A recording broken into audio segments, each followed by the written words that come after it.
podcast, episode number 79. You're joining me this week, Chris, one of your hosts for the day, alongside the man of many pixels, Mr. Richie, joining me for another podcast. How are you doing today, sir? I'm pretty good. You know what? I love QWERTY. We're not sponsored by them, by the way. The keyboard? The t-shirt manufacturers. And I got this cool t-shirt. I picked it up yesterday. And you know what I always love about them? It's a little thing, is that you always get a little bag of Haribo Star Mix in with your t-shirts. Do you actually eat that, though? Star Mix? Yeah. Yeah. There's something weird. I think I probably do eat them as well, but there's something weird about getting candy or sweets with a delivery that you didn't expect. Yeah. I'm always a bit suspicious. I had to go to the post office yesterday to pick them up because I wasn't in when they got delivered.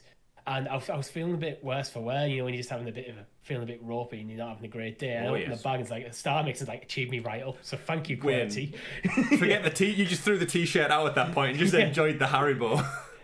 Yeah, well, I mean, I threw the t-shirt out. I'm literally wearing one of them, but... Well, yeah, true. Well, at least you're not wearing the Haribo wrapper. That would be a bit weird if you just had that stuck. Little thing as a hat. Exactly. Of course, ladies and gentlemen, welcome to the Sounds of Stadia podcast. You're joining us this week for episode 79. Tom can't be with us this week. He's currently spending some time with the Baker family, so he'll be back no doubt later on this week, so keep it locked to the channel to see where he's about. Because there's a lot of things going on, a lot of weird things, Richie. Like the clock's going back. Forward, in fact. Don't get me started. So everyone who's there on the Monday morning starting your commute, we feel you, ladies and gentlemen. The clocks went forward, it confused everyone. But you know what?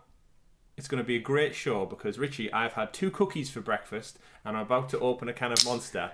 Like any genuine adult does. Yeah, I was going to say, it's such an adult thing. What did you have for breakfast? Cookies. Nom. Because we do have a great Stadia podcast lineup for you. Remember, this is the longest running Stadia podcast this side of Google Maps. And you're joining us for a great show this week. We're going to be talking about all of the Resident Evil reveals that happened. We knew they were coming. They teased us through leaks and such. They didn't tease us on purpose. But we've got that coming. That's who Tom's with. That's who we're referencing. The Baker family are the antagonists in the game. He's not just off on some... Yeah, he's not just off on... If anyone didn't know that, I've just thought in hindsight. Yeah. The Baker family, everyone's thinking, is Tom related to the Baker family? Is that his surname? Is he gone on holiday? We're supposed to be in lockdown. No, he's been captured by a fictional family based on the Capcom title Resident Evil. But we'll be talking about all of that. A big JRPG blowout for Stadia, just in time for that cherry blossom bloom we see over in Japan. And all of our predictions for the April Pro Games. Because, Richie, it's the 28th of March at the time of recording. And we don't know what Pro Games we're getting, bar one. But we're going to be covering all that in the news. So do not forget, if you are new to the channel, give us a like down below, helps us with the algorithm. Click that bell, subscribe so you're kept in the loop with all things Sounds of Stadia. Like myself and Richie, playing with Earth's Mightiest Heroes this past Thursday, we jumped into Marvel's Avengers on Stadia to check out the Hawkeye Future Imperfect DLC, and we finished it in one short sitting. I told you guys on last week's show... About an hour and a half. I told you guys on last week's show, it ain't that long. Yeah. But we jumped in and you played as Kate Bishop. I checked out Clint Barton himself. And again, with those streams, much better with friends. That game, more enjoyable. We smashed some AIM robots up and we saved the future. So you're welcome, everybody listening and watching out there. And you enjoyed playing as Kate Bishop, right? Yeah, I did. I mean, I've complained about the Avengers series for quite a while. And my views aren't changed, but the problem is I think there is a fun game in there. It just needs that little bit more at the post game to give me the drive to get there, to keep me hooked. But when we play every couple of months on stream, because Hawkeye drops, I do have a good time playing. Exactly. But I just then don't have any motivation to ever pick it up again. Would you be more inclined if they gave you free Haribo? Probably, yeah. Who doesn't want free Haribo? To be fair, I would as well, so we'll get into all that. And we've got some exciting news lined up for you this coming Thursday. It's not an April Fool's joke, don't worry. We do have some exciting news, but we'll keep it in line for our first story of the week. But like I said, thanks for stopping by. We do appreciate every single one of you who watches, subscribes, follows us, listens to us on podcast services, all those kind of magical things. Follows us on Twitter.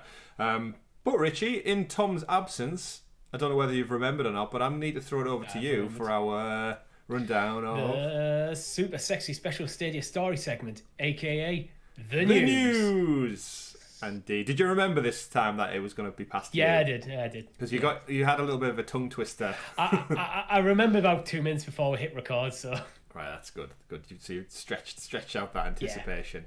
Yeah. And we have had a crazy busy week this past week in Stadia. I felt energized. Until the clocks went forward, I felt really energized this week about Stadia.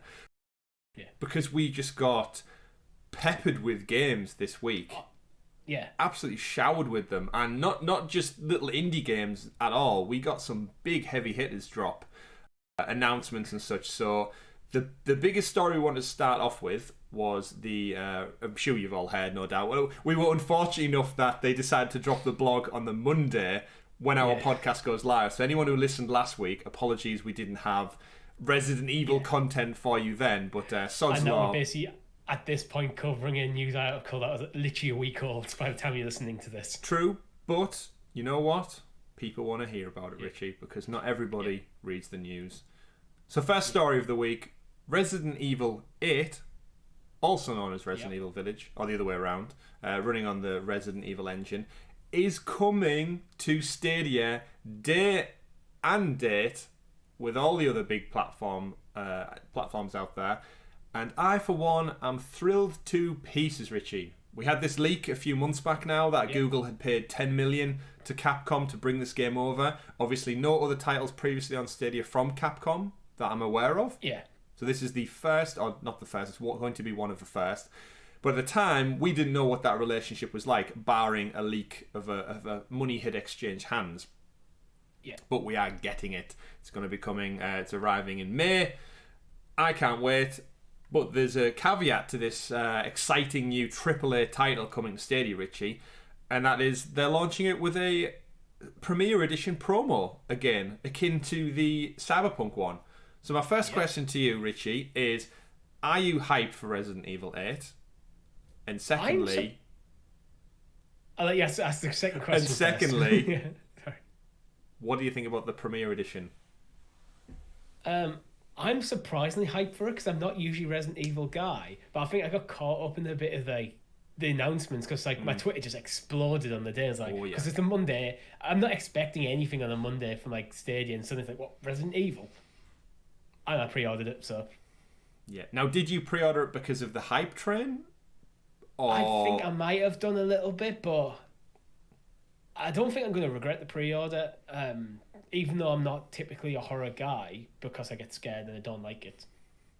Yeah. But I think I will have a good time with it.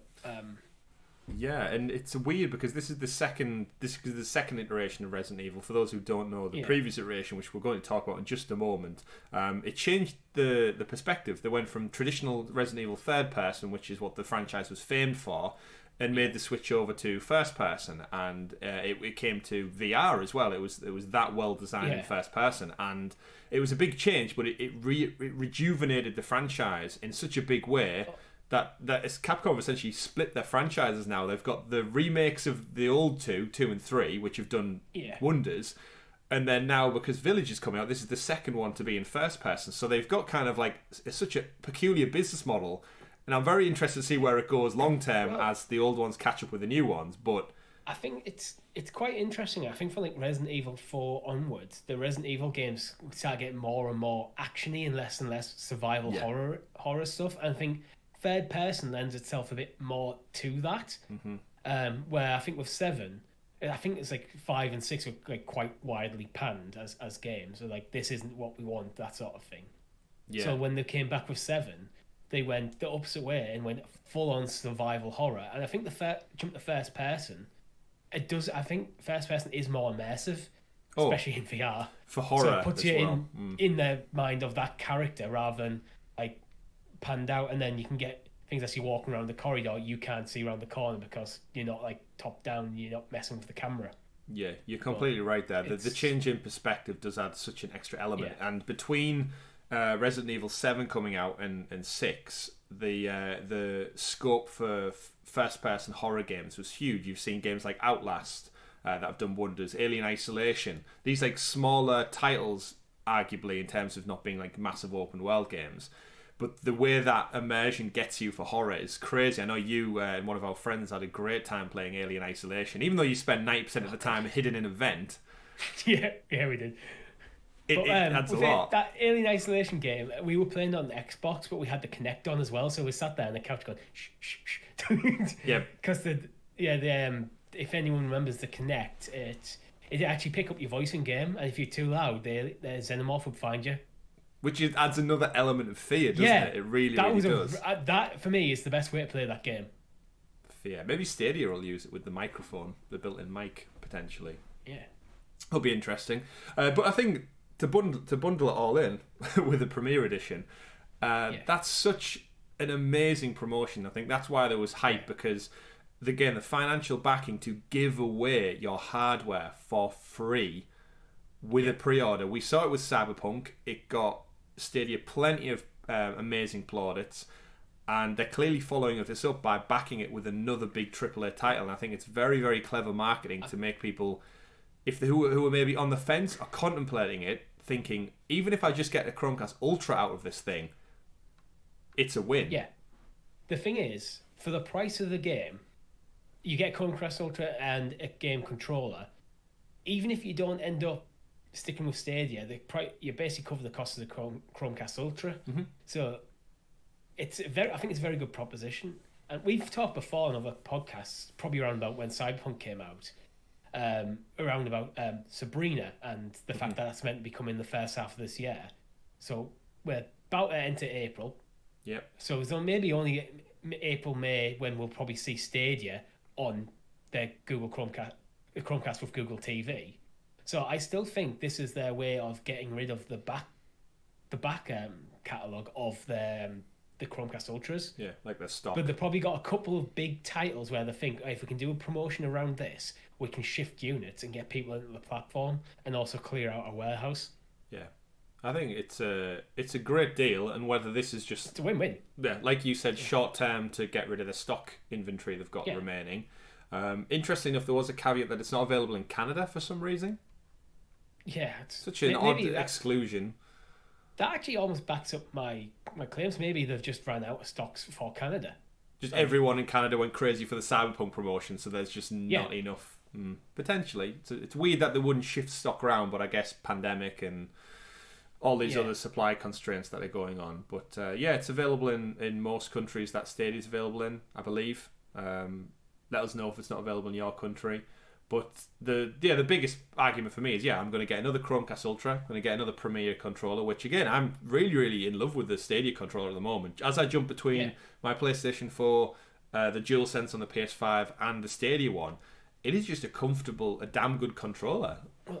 Well, I've got a charging, like a third-party Aussie charging dock downstairs. I've got one for my my PS5 as well, so I've got them paired up nicely. I think this is probably going to mean I'm going to leave one control, probably my Founders controller up here in my office, and the two Premier ones, the white ones downstairs. Yeah. So it looks a bit better, because it looks a bit weird when I got the Founders one next to the clearly white one, because it's not colour matched. Yeah, that you can have that not colour match. Yeah. But another point I'd probably bring up with this is that the selective over which obviously titles the bundle these Premier with, and Cyberpunk was a great one. Village is a great one, because the thing a lot of people, I think, go about what I've actively done is when these titles come out, if you have a friend or a colleague or someone who you know is a big fan of these tentpole franchises, and they're not invested in Stadia yet because of whatever reason, I think it makes a great point to go out and reach out to them. So this past week, I spoke to someone specific. I actually spoke to two people about FIFA, saying that, look, if you're looking to get into playing FIFA on your phone or your tablet or your laptop, wherever you go, it's currently 21 quid. So if you want to get in the door with it, it's great. Because I've been playing it all week and I think it runs super smooth.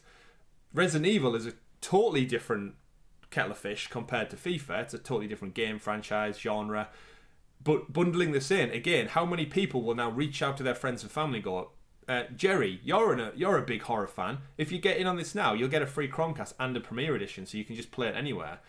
I think it comes from multiple different avenues from a promotional standpoint. And yeah, it's great. I can't wait. The hype around it on Monday was, like I said, it was palpable. Everyone was talking about it. Yeah. There is one criticism I do have of it, and I think there's a lot of people I've seen on Facebook have the same criticism. The colour. You can't get the Stadia, not the colour. You can't get the Premier Edition until the game comes out. Because after the game comes out, then they'll send you the email for the code to then buy. It's basically a discount code that you'll get from the Google store. Yeah, I think a lot of that is just down to financials of people cancelling and returning, and then they just getting away with a free bit of kit. I get that, but then there's also the other hand of people who are going, well, if you don't have a laptop, or say if you're not a gamer, yeah, you might not have a laptop, you might just have a tablet, but you don't have a game controller to connect to it. Mm-hmm. So you buy this game because you're excited to jump in, but then you haven't to wait. You can't get it on the day you come out. You have to wait for your code to come through, then you go through the Google Store. Yeah. It might be a week before you get a chance to play, depending what you've got going on. Yeah. It's I suppose it's the detriment to all promotions. Like, even then it says while stocks last. So the reality is you could pre-order this game, go and try and get your free discount order put in, and then you get an email saying, sorry, we're out of stock. That is the harsh reality of a promotion like this. It's one of them where I don't actually have a solution for, because I think if I was in Google's situation, I probably would have made the same call. Mm-hmm. I just think it's a slight wrinkle that's worth mentioning. Oh yeah, it is. So it's same with the Canada wrinkle as well. That unfortunately it's not available, but that doesn't take the sheen off the fact that this is a stellar promotion. I hope it's sung from the rooftops come launch day, May 7th. It's coming. So again, day and date, and as all the hype's building up, if this game reviews well, PlayStation, Xbox, all talking about it, and here we are, available on Stadia. Play it right now. No downloads, no updates on any device you own. It's fantastic. Cannot wait. Another slight wrinkle I have is I think this news would have been better when the release date for Resident Evil Village was announced originally. So we knew that. So when you were getting the day and date, and if you get it on or pre-order on Stadia, you get a Premier Edition when it comes out. Yeah. So then you're standing up there alongside Microsoft and Sony, rather than we'll shut out quietly later. When people, if you're really into Resident Evil, you may have already pre-ordered this on another platform. Yeah. So you run the risk of just giving up on them sales when you could have took a section of them. Yeah, you're completely right. It's that whole shadow drop mantra that Stadia seem to have, but I don't think they quite understand that actually being up there with the big boys on the first hype. Because let's face it, this trailer dropping on Stadia's YouTube channel with 250,000 is nothing compared to dropping on the Capcom or PlayStation, all the IGN sites. Because again, IGN has like something like 18 million subscribers. It's the biggest gaming news outlet in the world. So having the promo drop on there without your logo and then dropping it on your own thing many, many weeks later, you're totally right. There is some clarity there that's going to be lost. But I know if you did it, I think if you did it at the same time and say you're reading IGN's article on their initial like release date, and it's got it's available on Xbox, it's available on PlayStation, it's also available on Stadia, then there might be a one sentence caveat goes, if you pre-order on Stadia, you get a Premier Edition. Yeah. That if you're reading that, if you're interested in games and you're just saying, oh, Resident Evil looks really cool, I want to read a bit more about it, and you don't have a PlayStation, you don't have an Xbox, and you see that, oh, I can get a Premier Edition, I can just play it. Yeah. So says a lot. Goes a long way. But there again, we've talked to death about Google's lack of marketing strategy, or just. True. Yeah. So let's look a little bit at the game then a bit more. So the brief Village, and again we know it's called Village purely because they can use the Roman numerals to their advantage when they spell Resident Evil 8 out with the VIII. So the blurb goes: experience survival horror like never before in Resident Evil Village, the 8th major installment in the genre-defying Resident Evil franchise. Set a few years after the horrifying events of the critically acclaimed Resident Evil 7 Biohazard, the all-new storyline brings Ethan Winters to a remote snow-capped village filled with a diverse cast of terrifying enemies. After a devastating encounter with Resident Evil series hero Chris Redfield, Ethan pursues him in search of answers, but finds himself in an entirely new nightmare. So, touching on the little nostalgic bone by bringing some past characters back. It's a brand new chapter in the Biohazard storyline. So, for those who don't know, Resident Evil 7 was called Biohazard. as well, which was actually Resident Evil's original name in Japan, if I'm not mistaken. Yeah, not to be confused with how the franchise is titled in Japan. It's like... So is it over there called Biohazard, or is it called Biohazard Resident Evil now?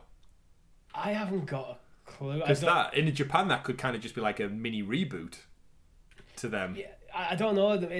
I don't know for certain, but it's possible that maybe they rebranded in Japan as well to sync the two. Maybe. Well, actually, according to the wiki, it's just still known as Biohazard in Japan. Yeah, so I wonder if a Japanese person would just presume it's just a reboot of the original game now.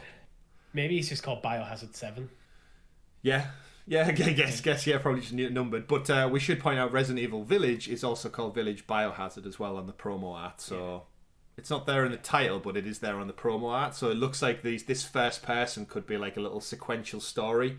7, 8, and potentially 9. People love trilogies, don't they, Richie? So this could be the second entry in a little mini trilogy within the major installments. But Chris Redfield coming back, new chapters, new installment. Popular features are coming back from the other game and characters, and they've got evolved combat, and new hosts to face. Now, you and me, as you rightly said, are both cowards when it comes to scary games, and we like playing them collectively in a group. Yeah.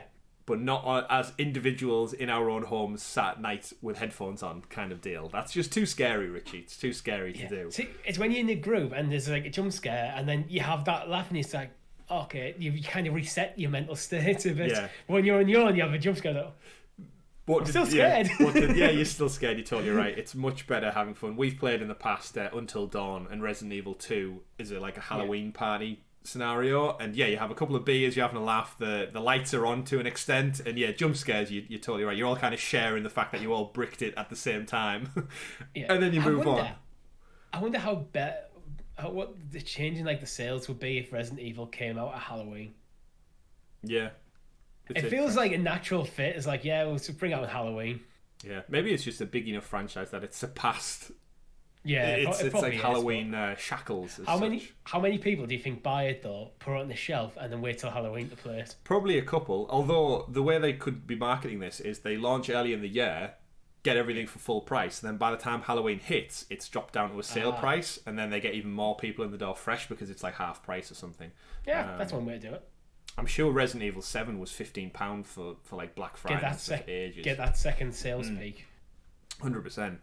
So, seeing as though we have mentioned it, we should also point out then that Resident Evil 7 Biohazard was also announced as part of this big Capcom explosion that happened last Monday. And I think this drop just added more energy to the whole Stadia conversation. Yeah. So you're getting Resident Evil Village with a free Premier Edition on pre-order coming day and date, one of the biggest AAA titles of the year. And then guess what, Stadia people? You're going to get the original game, the origin of this story, to play beforehand. And not only that, it's coming free to Stadia Pro, Richie. Yeah, this is probably the biggest get for Stadia Pro in a long time. Mm-hmm.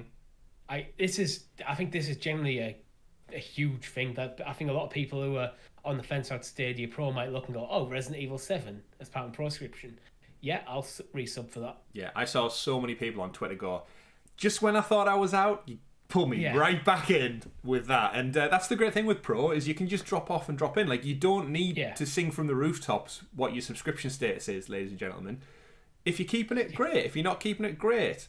Just like Netflix and Amazon and every other thing out there, just play how you want to play. I've contemplated dropping Pro a couple of times when there's been a series of months where there's been nothing I'm that interested in. But then you occasionally get a party game and go, oh, well, that's going to be great for the Thursday night streams. And there's also a little bit of completionism because I've been a Pro member since it came out. I have every single Pro game. And if I drop 1 month, that's it. That's streak done. You're totally right. I get that as well. I totally understand it. But the fact that we're getting it free for Pro is fantastic. Yeah. So 1st of April, it ain't no April Fool. We're getting Resident Evil 7. So to give you a brief breakdown of that one, we should point out as well, this is the Gold Edition. This isn't just the base game. This is the complete edition with all of the DLC. So it's Resident Evil 7 includes all the content from the critically acclaimed game, including the banned footage Volume 1, banned footage Volume 2, End of Zoe, and Not a Hero in one ultimate horror package. Resident Evil 7 Biohazard sets a new course for the Resident Evil series as it leverages its roots and opens the doors to a truly terrifying horror experience. Set within a sinister estate in Louisiana, the game takes place after the dramatic events of Resident Evil 6, which I have actually played co-op fully with one of our friends. And again, you're totally right, Richie. Very action-orientated, big scary monsters and such. Lots of purple. Main character Ethan Winters has been led to an abandoned location in search of his missing wife. And there he encounters the mysterious Baker family, who Tom currently is residing with, including Jack, Marguerite, who seemingly have been missing from the area with no recent contact to anyone. So, we knew this from the trailers. We've seen this from... I played the demo when it dropped on PlayStation 4 a couple of years back with the goddamn mannequins, Richie. Always mannequins in horror games and some horrible melted cooking on the table. But, yeah, this game is... It kind of like we've just said, it rejuvenated the franchise, it kickstarted it, and this creepy Baker family clearly seem to be the antagonists to get up in your face. And it's almost like free. The God of War of the Resident Evil franchise, where it kind of took a lot of the elements of the franchise and repackaged it, reinvented it, and came up with this phenomenal game. Mm-hmm. Like, this is basically what Resident Evil 7 did. It's like it took a lot of the core concepts of what a Resident Evil game should be, and built a new game around them concepts rather than iterating on what they've previously done, which is what I think they've done from like 4, 5, 6, and I was going to say 4, 5, 6, and 7 there, but we had talked about 7. We are talking about 7. But yeah. Yeah, it's fantastic. This is something I've brought up before. I think it was Doom, where I was sitting on the run-up to Doom Eternal, having Doom 2016 drop like a month before as part of your Pro membership. Because this is when Doom was just... we didn't know where Doom was. Mm-hmm. It just disappeared off the face of the earth for months. Yeah. Having that drop a month before the Pro membership and get people whet your appetite for the series before the full price, and that's what's happening with Resident Evil right now. Yeah. You're getting 7 as a Pro game in April. In May, you can buy Villages coming out. Yeah, it's very clever, and it's kind of what I picture PlayStation doing right now. Yeah. They give Ratchet and Clank away for free as part of the PlayStation Home thing. Conveniently, the new title is coming out in June. So it's like, how much does that get in people's conversations in the public eye, thought process? And you're totally right. If you've pre-ordered 8, or you're thinking about pre-ordering 8, get your little taster sample, your little teaser. Yeah, a few days early. If you're interested in it's one of them. If you're interested in the franchise but you've never really jumped into it, it's a nice way of like, oh, I can just jump in for free. Mm-hmm. Oh wait, I really like this. I'll buy the new game. Yeah, and get a free Premier Edition with it as well. So what's not to like? But Richard, we should probably point out then, if you are like us two and you're scared of horror games and you are not a big fan of Resident Evil, or you've maybe just got a morbid curiosity about the new first-person style or Resident Evil Village, which comes out on the 7th of May, join myself and Richie, maybe Tom, depending if we can free him from the Baker family, because this Thursday, April 1st, we're going to bring you our first look at Resident Evil 7. And our intention, Richie, is to see across a couple of days if we can finish this game. We want, for our lovely audience out there, we're going to put all of our fear aside and we're going to try and complete this game, possibly across a few days. So we're thinking maybe Thursday, Friday, Saturday, depending on how good we are at the puzzles and not just hiding in a closet for the entirety of the stream. But we would absolutely love it if you would join us on April 1st, 8 p.m. GMT time, for some scares, basically. We're going to hunt the Baker family down, Resident Evil 7 Biohazard. Myself and Richie, I pointed at the wrong people when I did that. Richie and myself, and you out there. I'm looking forward to it. It's a shame we can't be in the same room. We'll admit that now. That was. It's one I'd love to sit on the side of the couch alongside you and play, and would set up like a camera or something, but unfortunately, not quite yet. Maybe by the time Village comes out, we might be able to, though. Oh, that is a good point, yeah. But we're going to do our absolute best to bring you in there. Even if you're not a fan of horror, just come along for the laughs. If you jump out of your chair, we won't know because you're just down the other end of this camera screen. Camera screen? That's not a thing. Either way, Resident Evil 7, Resident Evil 8, super exciting. Yeah.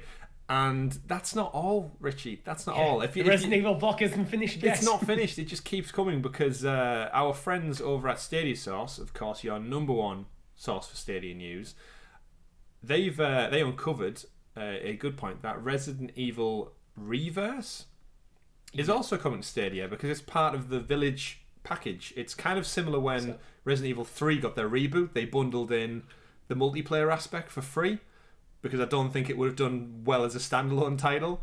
Just like this, there's a Resident Evil Reverse coming. It's essentially like a little multiplayer action. So the description of it says, in Resident Evil Reverse, you can test your skills against other players in a 4 to 6 person survival horror revenge match. Play as beloved characters from the Resident Evil series and turn the tides of battle with powerful bioweapons. Take part in 5-minute death matches where the player with the most points wins. Use the weapons and items you find to take down even more powerful enemies.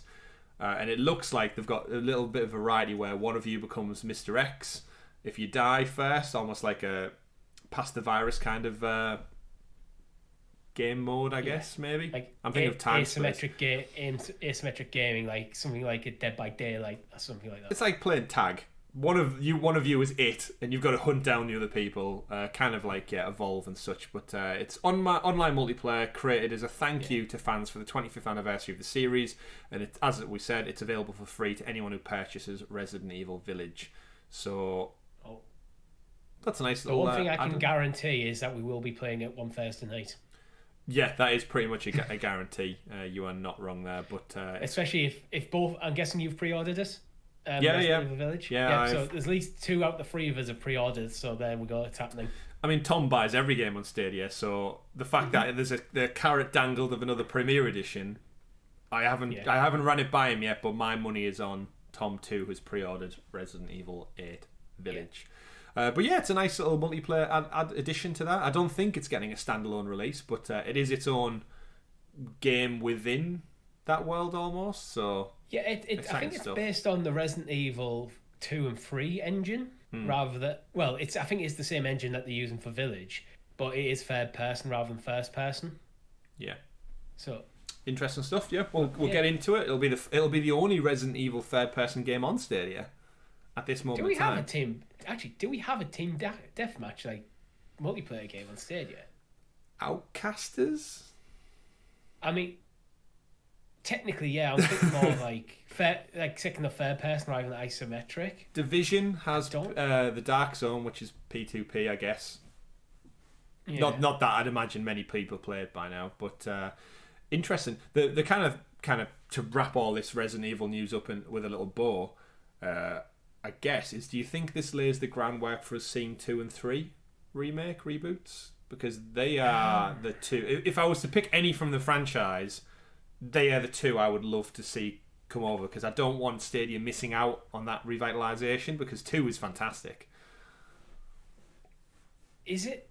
And are they not PlayStation exclusives? No. Am I misremembering? I don't think so. I'm pretty sure you can get them. I have them on PlayStation, but I don't think they're exclusive. We'll find that out. But either way, if they're not, all right, they're not exclusive. Cool. They are on Windows and Xbox One, so it's possible. I just think now clearly the RE engine works because they're bringing these 2 games over. How much more money can Google splash out to get the 2 critically acclaimed remakes over? Because that would be 2 great third person additions to Stadia's library. I guess it might depend on how well these 2 land.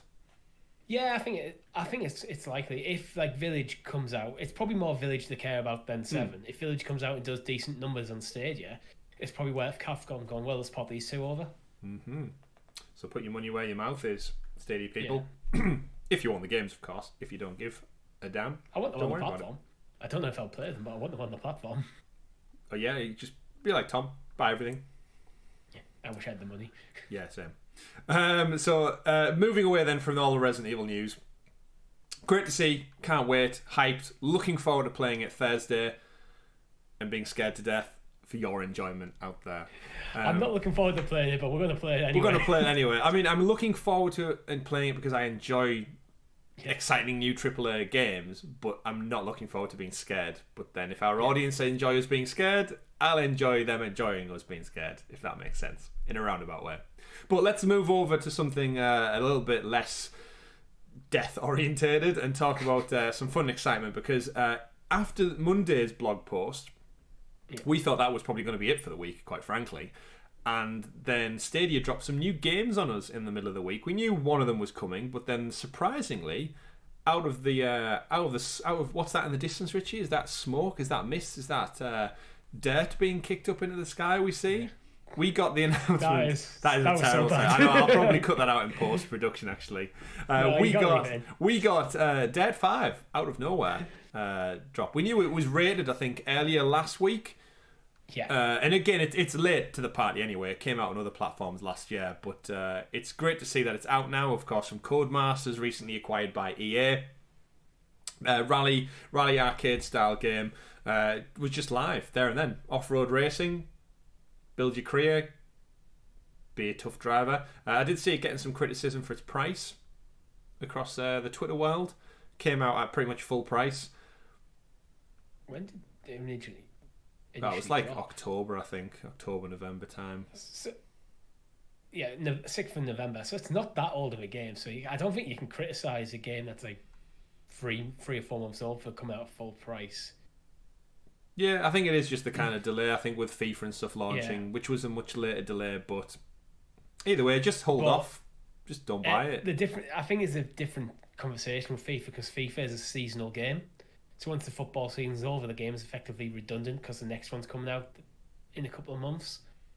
So that's why I think FIFA needs a massive drop-off in price. Mm-hmm. Where something like Dirt, well, the game's going to be as good as it is now, as in it was 4 months ago, as it will be in a year's time, and it's only when Dead 6 is on the horizon that it's effectively be getting replaced. That's a fair point, yeah. I'm not going to look at a car in Dirt and be like, the roster's all wrong, the kit colour's wrong. It's just a car with some decals. Do you say decals or decals? Or stickers? Decals. Stickers. We'll go with stickers. We'll go with big stickers. Big car stickers. Yeah. Again, great game. I played the last... I had Dirt Rally, actually. I've got that on the PlayStation 4. And split screen, four player split screen antics and online as well. So I'm sure if the price drops, it's a game that I can see us all playing in the future, me, you and Tom. Yeah. But again, $59.99 is a bit too steep for me at this moment in time. But guess what? Yeah, I'm happy to wait, and I'm not that big of a driving enthusiast anyway. I know a lot of people out there. So I'd be buying the game purely for content reasons, not because I'm into driving games. So that's why the price is too steep for me personally. Yeah. But I don't think it's poorly priced. Wonderful. And second up out of those games then, so not only did we get Dirt 5, we knew Kaze and the Wild Masks was going to drop. For us, a few people out there have already jumped in this game. They're having a wonderful time with it. I've watched a couple of the streams and first looks going. I'm actually going to spend some time with Tom later on in the week and bag some first looks for us, because I know he's been probably the biggest advocate of this game amongst the three of us. Yeah. 2D, amazing, colourful action, old school platforming, and it looks wonderful. Wonderful. But again, we're talking about price, but this one's £30, well, $29.99 UK. Personally, I think that would have been a sweet spot around the £20 mark, because it doesn't look like it's that long of a game either. But then again, how do you gauge length to value to fun to... If you realistically wanted to value games based on the amount of work and development that goes into them, then with them massively underpriced. So sometimes I think if it's a game you're interested in, it's £30 and you think you're going to enjoy it, I think that's probably worth paying. I think it comes a problem when you're in there like me, where it's like, I'm not sure if I will ever get round to playing this game. It looks cool, but I'm not huge on my 2D platformers. So then it's like, okay, £30, it is a bit of a deterrent for me, where if it's £20, I'll be more inclined. Yeah. But if you're into 2D platformers, I think it's probably worth the money. Yeah. I think the thing that gets me with this one is I'm super excited for it. It's £5 cheaper on PlayStation. And it launched the same day. Yeah, so why, when I've got a PlayStation, literally, I'm tapping it right now, why would I not just save myself £5 and play it there? Seems that's kind of the opposite argument to the Dirt 5 argument. Whereas, $24.99 on PlayStation right now, and it's $29.99, and I think this just comes down to the Stadia's conversion that they do for the rates. But because they don't seem to do a 1-to-1 from US to UK in terms of pricing. I mean, how much was FIFA? Was that £21.19 or something so random? Something weird, yeah. it's it's something that needs probably a little bit of looking at. But it's a game I'm excited for. I'm going to play it with Tom later this week. But there is something in there where it's cheaper elsewhere. You'd think that you'd look at what prices come out on other platforms, and you need to kind of match that. When you're the platform that's by far got the smallest user base, you can't be having your games more expensive when they come out the same day, because then it's another reason why games are more expensive on Stadia, so I'm going to keep it on PlayStation. I already have a PlayStation. Yeah, you're totally so you're right. not winning people over with stuff like that, unfortunately. But we do also know it's not Stadia that sets the price; it's the developer. Yeah. So we shouldn't be giving Google any more shit than they deserve, because this is down to the developer clearly trying to maybe make a bit of a profit on this platform as opposed to others. I don't know. Maybe they're taking the losses because there's millions more on PlayStation, so they can afford it. It's possible. It's possible that they think that on Stadia the game's going to have a bit more of an audience in terms of the market share for that platform. Because of the less titles on the platform, but Stadia doesn't have the same level of back catalogue as a PlayStation or an Xbox. Yeah. So they can actually maybe get a little bit more out of it. Yeah. And also it mitigates the fact that there's a smaller player base. So I wonder if that's what the developers are thinking. It's like, if we can put a bit more, and it's going, because we're not expecting to sell as much, but we do expect to sell more relative to how many people we could sell it to. Yeah. Interesting stuff to think about. Let us know in the comments below if you'll be buying either Dirt 5 or Kaze in the Wild Masks, and if you feel like the price is appropriate. We'd love to hear from you. Third game, Richie, that dropped on Tuesday was a little indie title called Murder by Numbers. This is a detective classic puzzle game with mechanics and visual antics of a more anime cartoon style. It's got a nice little story running throughout it. Solve puzzles, solve the crime, and a flavourful and unique take on sleuthing. Purchased today for a discounted price as well for a limited time. Now, this game doesn't appeal to me personally. However, we spoke off camera about the behind the scenes things about this game, and I'd like to explore that a little bit more with you while I've got you here for this podcast show, Richie. And so Murder by Numbers may not seem like much on the front of it. However, if we drill a little bit deeper into who makes this game, the developer is Mediatonic. And for those of you out there who think I'm sure I've heard of Mediatonic somewhere in the last 12 months, that's because those are the guys who make Fall Guys. The little indie smash hit that took the actual world by storm last summer when it dropped on PlayStation Plus, and it's published by Devolver Digital, which have got some games on Stadia. So this is where I'm going to put my tinfoil hat on, Richard. We've not done this for a while, and I don't want to go down conspiracy, but I've got kind of like a semi-predict. I can feel it in my bones. You can see how the stars could align. Yeah, my sugar-infused bones are making me think that, hang on a minute, so Murder by Numbers, not a big title, no disrespect, but it's not Resident Evil Village by any stretch of the imagination. Why this one? Yeah, on the scale of games, it's like Resident Evil over here and there's Murder by Numbers over here. Exactly. So for Mediatonic to bear in mind, Mediatonic have been around for years. They made loads of games. However, only 2 games they've made for consoles. Murder by Numbers, Fall Guys. Everything prior to that was PC, mobile ports and stuff for just other companies as like smaller jobs basically. These are the first 2 quote unquote proper games. And they randomly port this one to Stadia. I don't think that's just a random choice. I think that Mediatonic, after the explosion that they had last year with Fall Guys, I think if Google are in their right mind looked at the roadmap of their future of the platform and said, right, what games is everybody talking about? Call of Duty Warzone. Are we going to get Activision to pull their finger out and pop that across? Probably not. Not without giving them a shed ton of money. Eventually, fingers crossed, hopefully. What about FIFA? Well, actually, we've already got a deal with EA. That's on its way. PUBG, we've got that. That's our Battle Royale we can drop, which they dropped last summer. So we've got a Battle Royale game. Fortnite. Again, hopefully one day, but at the moment, not so much. There was rumours last summer where there was like falling out between Google and Epic and stuff. And we obviously got that tease last summer of Apex Legends, which turned out to be nothing apparently. So again, Stadia have to be having these business conversations with developers. And I can picture a conversation happening last year when Fall Guys exploded, and then Mediatonic were approached by Xbox, Nintendo, Google, probably Amazon as well, to say, like, what is your availability once this exclusivity ends? Now, the other little breadcrumbs, Richie, that I'm going to lay down for you to follow and nom up like Haribo on the floor, is it's coming to Xbox and Switch this summer.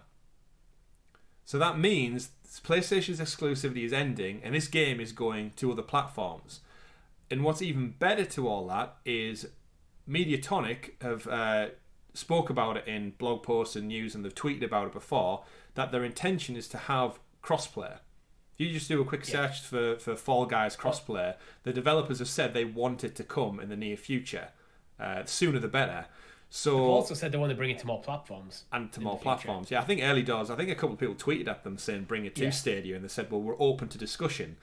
Now, the caveat to all this, because I know people are watching and thinking about it, is that they've just been acquired by Epic. So they're now owned by Epic, who own Fortnite and the Epic Game Store and other such things, which I would think would be a problem. However, this deal should have been sealed last summer. So regardless of them being acquired by Epic last month, I don't think any prior contracts will be disrupted. So it coming to Xbox, it's coming to Switch, they're going ahead.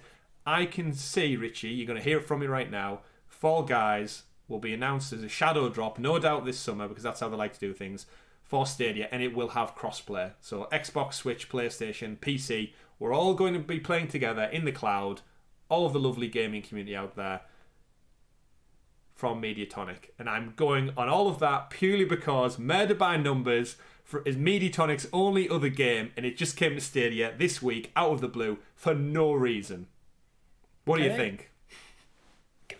Am I crazy? I don't think you're crazy. I think it's definitely in the realms of possibility. But can I go one step further and make it even more crazy? Go on then. We only know one title for April's Pro games. Okay. So okay. Then. What if Fall Guys is announced on Tuesday as a pro game for April? You're crazy. Oh yeah, that's what I say. We'll take it even further crazy. But I actually think it's possible. If Fall Guys is coming to Stadia, I can see it being a pro game easily. I mean, actually, I wouldn't be surprised. It was free on PlayStation Plus. I can see it just being a Game Pass game, and I can see it. In fact, I could see the whole game just being free. Like, let's face it, it worked with Fortnite and Epic for that particular franchise. Fall Guys in a similar vein. They're doing seasons. It's all about community. And if this game wasn't free on PlayStation Plus, I don't think it would have the influx of players and the energy swell it had. So again, bring it to Stadia. We all know the problem is the player base. This is why crossplay is going to be superb for this platform. You're always going to get into a game, and the more players Fall Guys has, the more it's going to perpetuate that game to continued success. Because I played it, I loved it, but I did fall off. Because that's what I do. Literally, that's what I do. But we won't spend any too much time on that. I just wanted it to be known. I wanted it to be heard out there. Because then we can all say Chris was right and I'm not crazy. You are crazy. I can feel it. There's just the planets, like I said, Richie, they've all aligned. Murder by Numbers, Mediatonic, Devolver Digital, the publisher, coming out on other platforms this summer. Crossplay. I need to get further back before my earphones pull out. If you agree with me, let me know in the comments below. If I'm wrong, don't tweet at me. That's it. Don't tweet at me. Right, Richie, let's move on swiftly because there are more games coming. So this wasn't the end of the crazy week of Stadia news. No, it wasn't. We got an absolute bucket ton of JRPGs drop on the Thursday post. Now, I'm going to hold my hand up and say that I've not heard of some of these titles. We probably should put this on Tom because he's the guy I think has played one or two of these. So we'll get his impressions on next week's show. But 4 RPG titles coming. Now, we did do some research on the pronunciation of these game titles because anyone out there who's a fan of these JRPGs, we didn't want to butcher them. So, according to Reddit, where you get all the hardened facts, it's pronounced ease. Long E sound, hard S. The best description ever, like the word geese without the G. Yeah. Ease. Ease. Yeah. So, and if you're wondering how that's spelled, it's YS. Yes. So, Yes. So Ease Yeah. is getting a couple of titles. There's also some titles from the Legend of Heroes, Trials of Cold Steel franchise as well, and we'll just give a rundown of them all four. So we got Ease 8, Lacrimosa of Dana, which is either a name or it's an abbreviation of some sort. Is coming April the 1st. Right? That's the first one. Then we're getting Ease 9, Monstrum Nox. These are not easy names. And the Roman numerals. I know my Roman numerals, but you know when you read it and you still have to take that extra fraction of a second to process what number it actually is in your mind.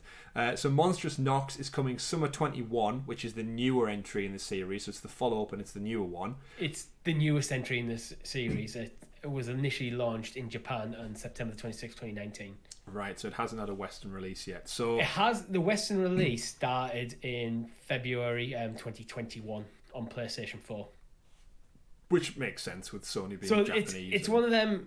It's one the East franchise. It's one of them. It started off in the late 80s, but it's much bigger in Japan than it is in the West. Mm-hmm. So there's a bit of a lag between when the game comes out in Japan and in the West. Yeah. So I don't know what to make of it. I've always said before, I'm not the biggest you and Tom are way more inclined to JRPGs than I am, and you'd not really heard of these before, I've heard of them. But as I said, it's one of them where it's seemingly much bigger in Japan than in the West. So my experience with JRPGs are the ones that are biggest in Europe and in the States. Your Final Fantasies and that sort of thing. So this is a bit more of a obscure title from my perspective, but it's a welcome addition.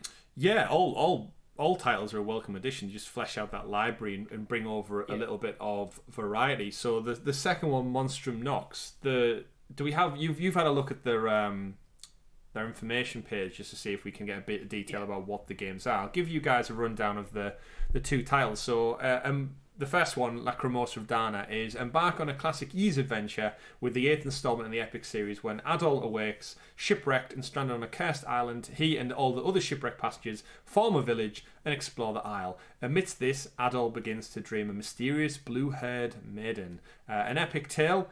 Follow him on his latest adventure. Party on. Change your playable character on the fly as you battle ferocious foes in lightning-fast combat.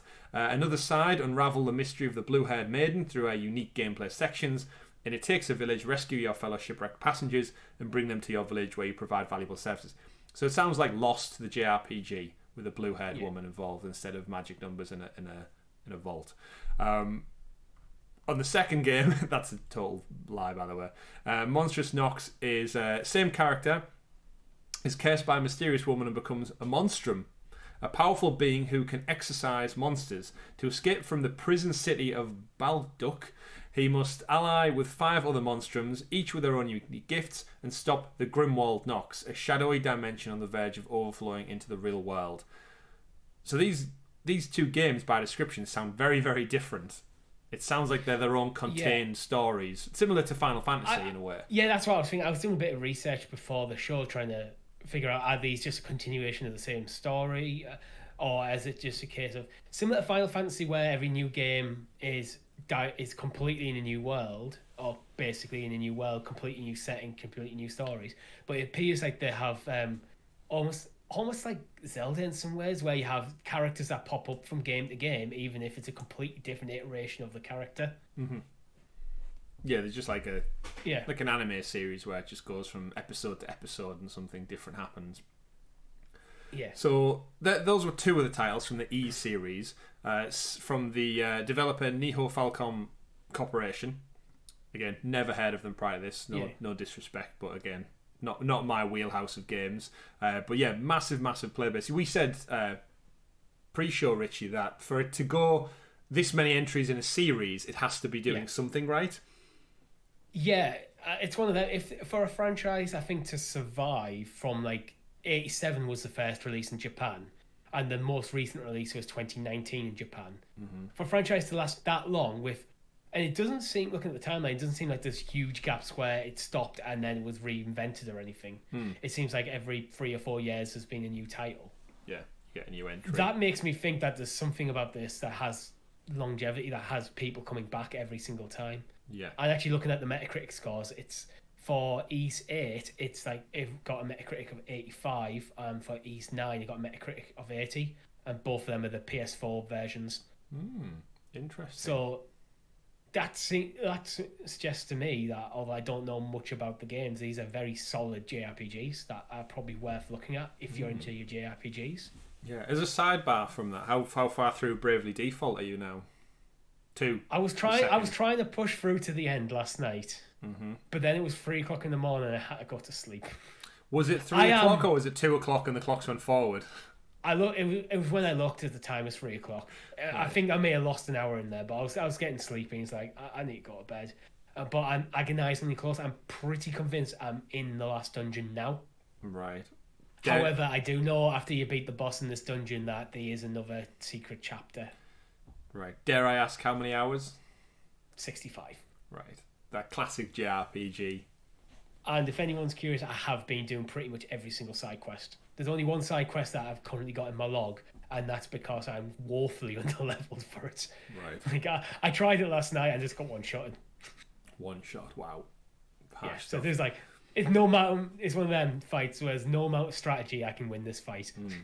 So in the vein of all these JRPGs, then all of these titles coming to Stadia, there's going to be hundreds upon hundreds of hours of gaming to have fun. When we talk about value for money, JRPGs, like if we're going to put value as like hours time played, you can't look past it. A good RPG for sinking half of your life into it. Well, that's it. With Bravely Default, I can't remember how much I paid, but I think it's a full price game. But I'm 65 hours in. It's probably going to clock over 70 easily by the time I've wrapped up. Depending if I go into like the post game content, then there's probably another 15, 20 hours easy. So I reckon if I wanted to, I could break 100 hours in Bravely Default 2. Damn. So I'm probably not going to because I want to move on to other games. There's more JRPGs out there, clearly. The other two that were announced, I was going to say Trials of Cold Steel. So from the Legend of Heroes series, the same Nihon Falcom kind of quartet that got dropped this week is Trials of Cold Steel 3. So this is a different character. Rean Schwartz, a military student turned war hero, finds himself at the centre of a dark plot that threatens to upheave the foundations of his homeland. To face the oncoming storm, he must prepare a new generation of heroes as an instructor at the newly formed branch campus and guide them towards an unknown future. Welcome to the new class. Explore the new lands of the Empire with a brand new squad and catch up with familiar faces from the past. An immersive story, experience an epic story developed across 3 titles and crafted for new and old fans alike. Also includes an interactive introduction and catch up for players to the ongoing story, so you can dive right into the world of Trials of Cold Steel. Yeah. Now this is in a different vein that everyone has like actual weapons and guns. In this one, it seems to be a bit of a more war-torn environment rather than fantasy adventure necessarily. They've got kind of giant, crazy Gundam mech suits fighting as well. Trials of Cold Steel, again, a series I feel like I've heard of as opposed to the E series. Again, it's another one where there is a bit of a lag. So, Legend of Heroes Trials of Cold Steel 4 came out in 2018 in Japan and 2020 in the English release, the English part of the game. Yeah. So there's a 2-year lag between the initial release and the English release. But again, this is another franchise. The Legend of Heroes franchise started in 1989. Damn. These things have some legs. But the Trials seems to be a sub-series within the series, but also part of the main... Classic Japan. Yeah. It's like... It seems to be like... The first one was like... Dragon Slayer was like the first part of the series, and it's Gaghav? I don't know how to pronounce that. It's like the second... So that... Which encompasses like games like 3 to 5, and then the trial starts off in like really kicked off in like 2004 in Japan or 2011 in the West. This isn't related. Trials of Cold Steel started. The first entry of the Trials of Cold Steel arc, as it's being referred to, it was in 2013 or 2015. Right. But the first 2 games, but these games, unlike E, seem to be a continuation of the previous ones, which is why I think that recap of the first 2 games is important. Very much so. So, is Trials of Mana's not involved in this at all, is it? No. Right. Different franchise. Just similar naming convention, so I thought this is some multiverse shit going on right now. Another game I'd love to see come over Stadia, because it's something I have never played, the Trials of Mana games, but they have been on my radar.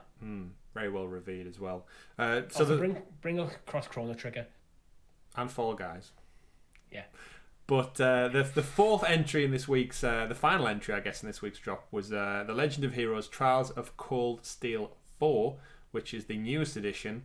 It's war. The continent of Zemuria is dragged into conflict as their... damn these words, man. Erebonian Empire mobilizes the full force of its military. The heroes and the class of 7, damn Roman numerals as well. They love throwing us off with these descriptions. Old and new must unite to end the conflict before it consumes the continent. Boasting the roster in series heroes from all over seek to join the cause. They unite to battle and polish combat from the Legend of Heroes series, including the ability to summon giant mechs to the battlefield, Digimon style, and devastating attacks. Engage in auto battle for more combat, utilize lost arts, etc., etc. This one seems like a solid continuation of the last game. This one, again, more recent release. I think this is the latest entry in the series. Yes, the latest 2 entries that we're getting. Wonderful. 3 and 4 are by the most recent ones. Wonderful.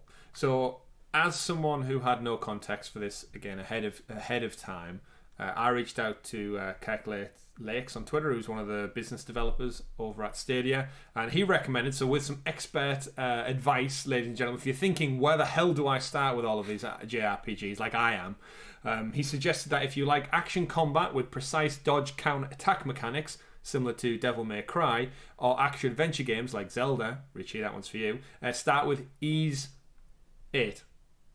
Yeah. So if you like traditional JRPGs with more of a turn-based and fantastically written characters / story, start with Trials of Cold Steel 3. It recaps 1 and 2 in the game.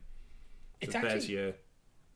My love of JRPGs comes actually more from the turn-based stuff rather than the more action-y stuff. Right, so I would recommend, based on Kirk's advice, Trials of Cold Steel 3 for yourself. I'm not against the action-y stuff, but I think I first fell in love with JRPGs because of the turn-based mechanics. We're different to like a lot of Western RPGs, so like, and as someone who does like the genre hop a lot, it's like, oh, this is something different. Yeah, it just also Pokemon. Like, Pokemon for me. That's probably the only JRPG I can truly say that I've played. Although the new Final Fantasy does have me intrigued because it's more fantasy, very Game of Thrones style, but that's a whole other conversation. So thank you, Kirk, for getting back to me on that one. Go follow Kirk over on Twitter if you want some little Stadia insights too. And if you want to check out some exciting JRPGs on Stadia, look no further than April, because April is going to be a chocker full month. JRPGs, horror franchises, new pro games, maybe Fall Guys, Richie. Who knows it? Keep your eyes peeled. Moving away from the games then, that's not all we've got for the news this week. We're also going to break down a little bit of the latest Stadia APK file over on the Android Play Store. Our good friends over at 9 to 5 Google, Carl Bradshaw, breaking down the techie details of what's inside these tech files, and some interesting stuff coming out of this month's breakdown. For you and me, Richie, the biggest news I found is that touchscreen gameplay seems to be en route to the app. This is direct touch gameplay. It's not controller emulation, which we already have. Exactly. So that is like any classical mobile game. If there's an option on screen to tap a menu, just tap like you would do a mobile game. No up, down, left, right, and select with the virtual sticks. So there's some tech in there that says direct touch. The game supports direct touch. Play this game without a controller by tapping, swiping, and or pinching the elements on the screen to play. You can still connect the controller, obviously, if you want to. And there's a little graphic image that comes and loaded with it. And I guess for you and me, Richie, this is the stuff we've theorised in months gone by for games like Football Manager. FIFA. Managing your transfers on your lunch break so you don't have to lug a controller around with you, or use very poorly emulated touch controllers are just not good. No. They just don't. They don't work. It's not a Stadia thing. Any mobile game where it's emulated a gamepad, I thought always feels horrible. Yeah. Even going back to trying to play touch. like Sonic 2. Yeah. Which is just all you need is jumping left and right, and yet that game doesn't run better. It's better on the Mega Drive doesn't still. Feel right. Yeah. The game runs fine. It just doesn't feel good to play. Exactly. Direct touch can be fantastic for a lot of games. Well, actually, since we're talking about a lot of JRPGs, turn-based JRPGs would work quite well with touch. Like your Octopath Travelers, for example. Cthulhu Saves Christmas. Cthulhu Saves Christmas. Christmas with a lisp. But yeah, any slower paced game or menu navigating heavy game, it's going to be great. And we've rightly said before, for games like FIFA, Humankind, where it's just about the tap and the pinch and such. If you think of direct touch as almost mouse emulation, that's one way to see how it can work. If it's a game that works well for just a mouse, it probably works well with direct touch. Interesting. So that's one point that was picked out. They've also noted play notes. So play a note, add note, write a short note to remind yourself of how you know this person. Note was not saved, try again. Were a couple of the bits of script that were pulled out. Yeah. So I guess it looks like we can make little memos. Yeah, against your Stadia friends list, which as content creators, that could be useful for us. Block this asshole. Because no, it's not like that. As we know, a lot of people jump in our Thursday streams. We know that they're by name now, but when they've got like they Google the gamer tag, sometimes if someone having all the names next to the gamer tag means we could look it up, especially if someone hasn't been around for a while. You talking about not been around for a while? You talking our good friend Dave, who goes by Peter Parker on Stadia. Yeah. So when you see that, you want to say Peter, but then you realise he's called Dave, but then he goes by Peter. So how do you refer? Yeah, he's a perfect example of where it's Dave. It's Dave. Thirdly up, then we've got the capture plate upgrade. It looks like they're going to tweak the screen capture details a little bit, enable video capture. Rewind 5 seconds, skip forward 5 seconds. So it looks like we're maybe going to be able to trim our captures a little bit more within the app, which is great because we all know you hit that record button, it captures 30 seconds, but you may have only wanted the last 10 seconds of that clip. Especially playing FIFA recently, Richie. You get your goal, but you also get the awkward 15 seconds build up towards the goal, which is boring. Yeah, chances are you're hitting capture as soon as you see the awesome moment that you want to save, but there might be 20 seconds before that where it's just kind of dull. Exactly. So that'll be an interesting feature added on. So again, just kind of little quality of life tweaks. It's nice to see them coming. But it's good to see them coming, definitely.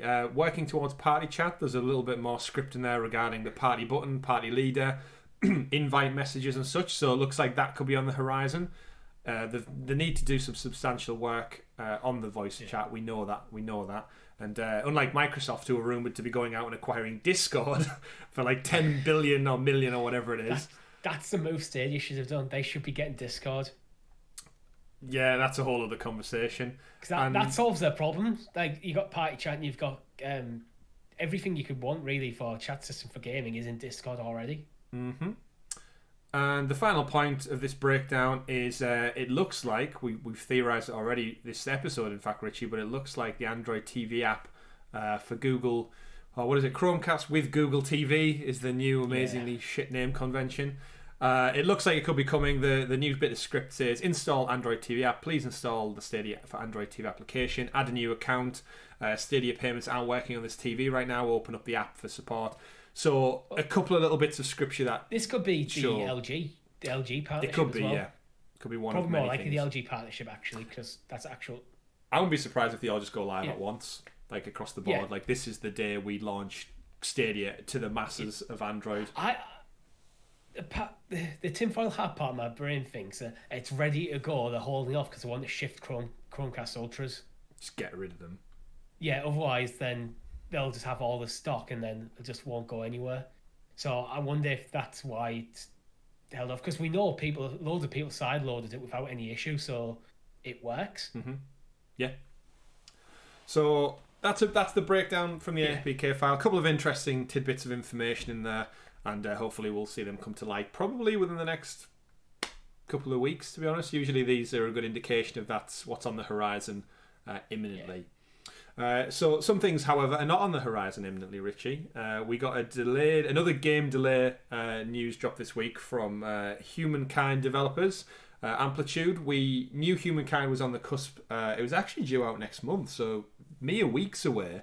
And they posted on Twitter saying the Humankind game we've dreamed of creating means a lot to us, and more than anything, we want to honour the community's expectations for it. Players have always been at the heart of Amplitude's philosophy, and releasing the game on August the 17th will allow us that extra time to keep working with the community and polishing the game for an amazing day one experience. And that was from their chief creative officer at Humankind. You and me both tweeted at them and basically said, yeah, take all the time you need, no rush. I'm happy to wait. You use the Shigeru Miyamoto quote, of course.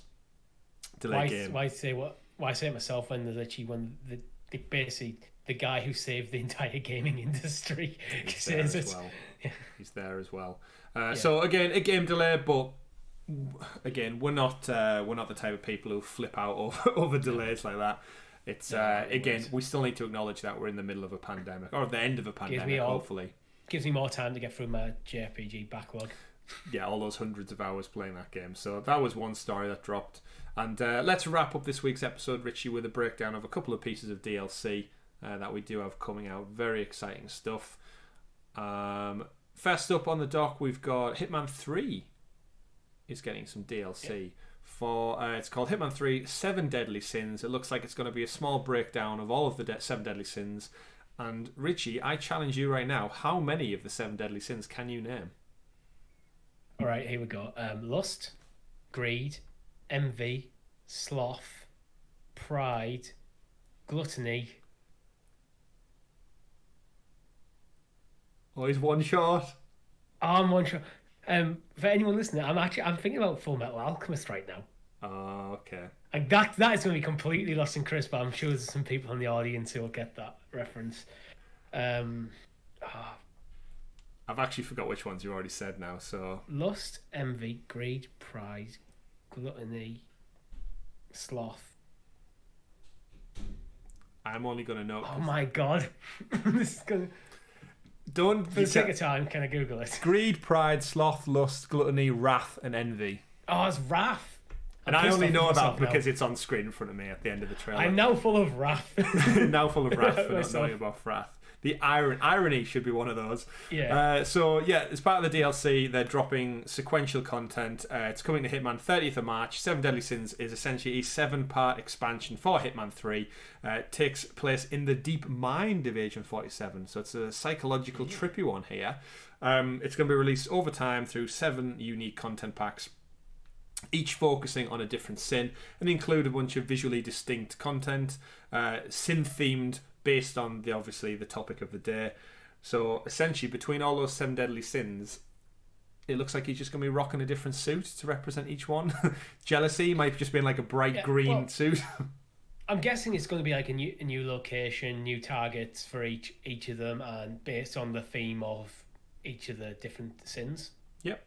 So more content for Hitman. I'm excited to see it. Again, I think probably don't let your kids play the Lust one. No, probably not.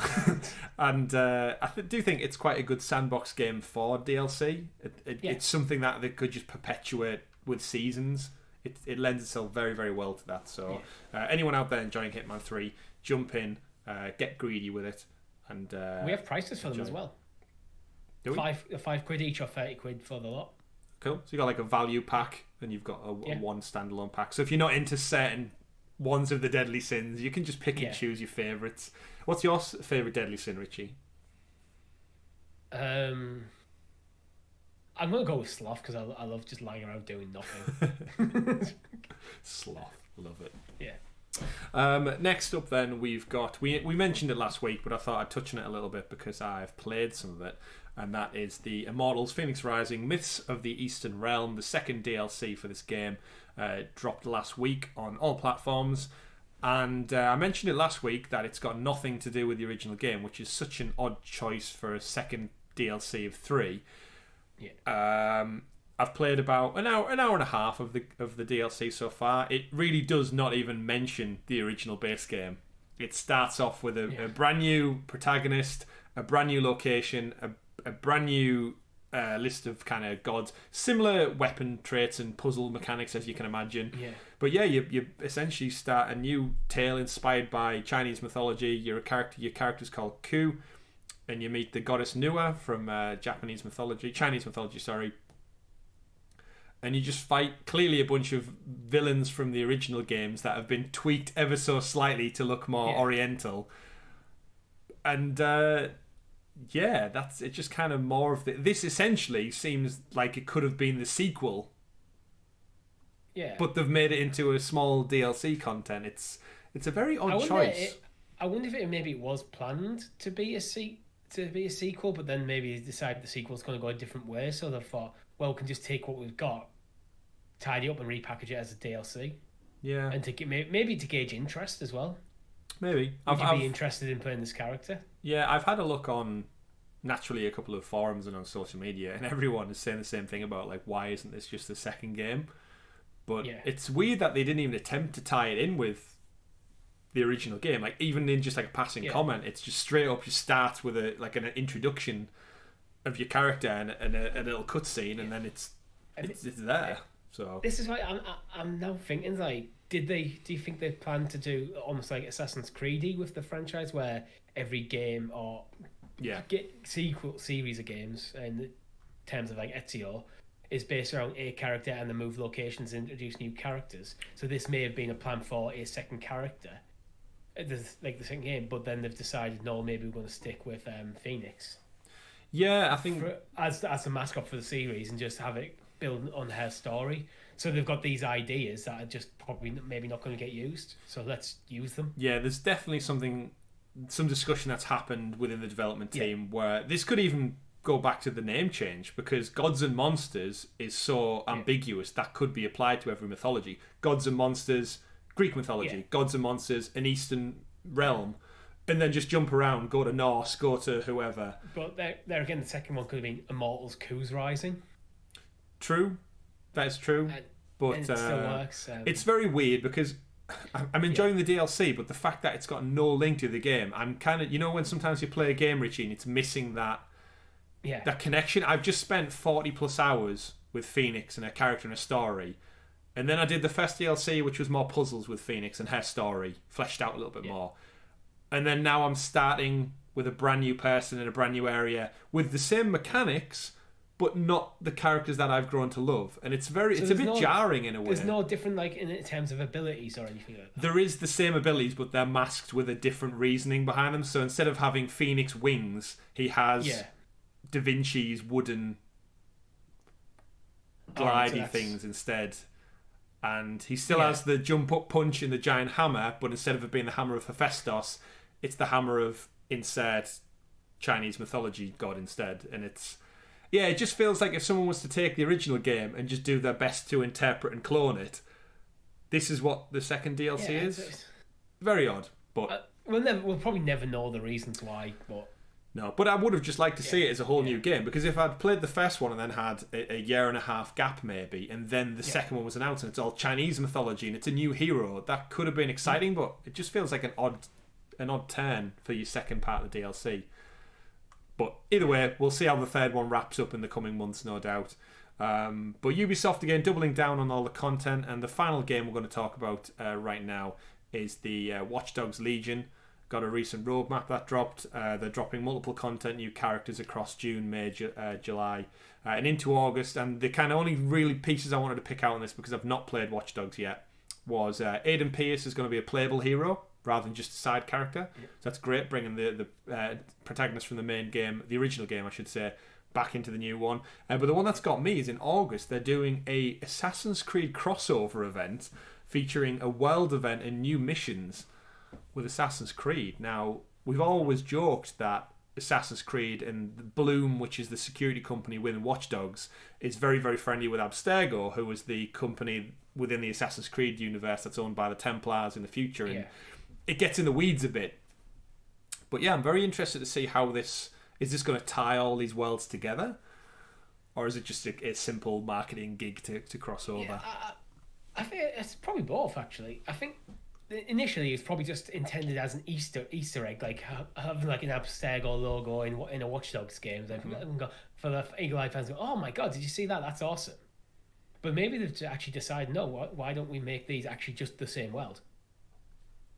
Why not? Yeah, and then you can start bringing in elements from Abstergo into WatchDogs. And I don't think they do it for mainline stuff, but as like DLC, why Just not play around with it? Expands it out a little bit, doesn't it? Yeah. So fantastic stuff. But again, I love how much Ubisoft support their games. You can't deny how much kind of roadmap work and future planning they put into, and arguably they've probably saved a good couple of their titles from extinction just by supporting them. If we look at long-tail games, like look at Rainbow Six Siege, every year they come out and say it's got more players than ever. If they had not supported that game with a roadmap the way they had, we could just not even be talking about Siege now, and they might be working on another entry in the series. But we know Ubisoft has also recently decided to focus less on bringing out new AAA titles. So maybe this is the plan. They're going to focus on prolonging the life of the titles, whether single player or multiplayer, by having these longer trailing roadmaps of content. It's cheaper, and it also probably buys more time for them to work on the new titles.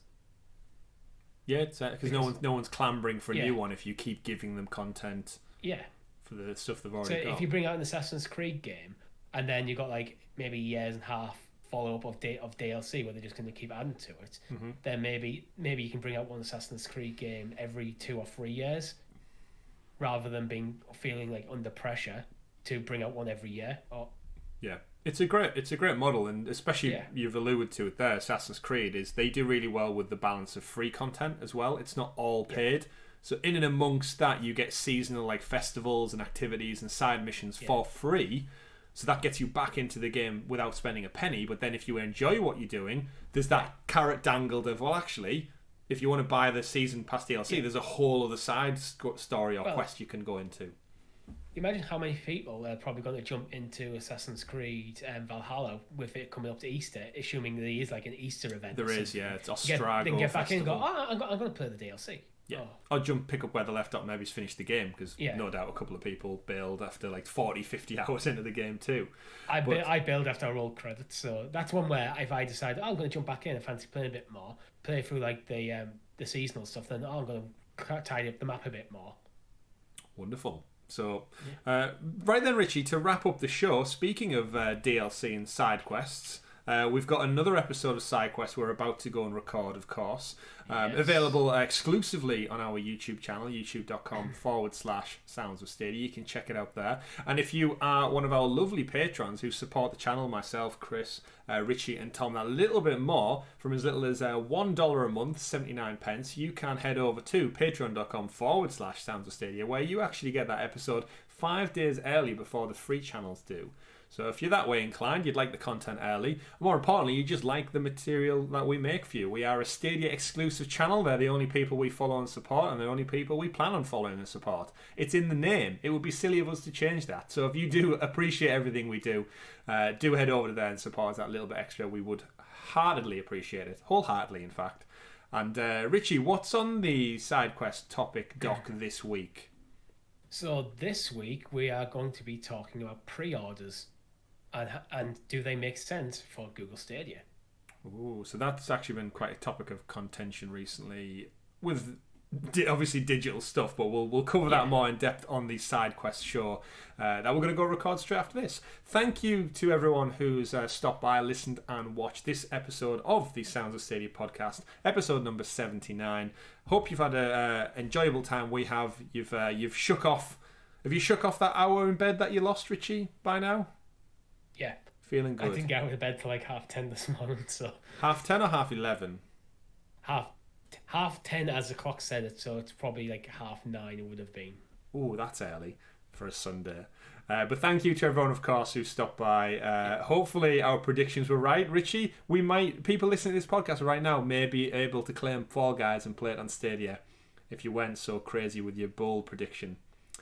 If not, though, they may certainly be playing Resident Evil 7. Don't forget to check out the channel for myself and Richie's playthrough and our scary, cowardly approach to the Baker family and the Biohazard world. Check that out this Thursday, 8 p.m. GMT time. Is it GMT now? Or are we on... I think we are GMT now. Just UK time. You go figure it out. Thank you very much for watching. Stay tuned. Keep it locked to the channel. Follow us over on Twitter. Have a great week. Game on. We'll see you all soon. My name's been Chris. I've been Richie. We've been Sounds of Stadia. Go fast forward those clocks. TikTok. No, not TikTok. Don't promote TikTok. We don't have a TikTok.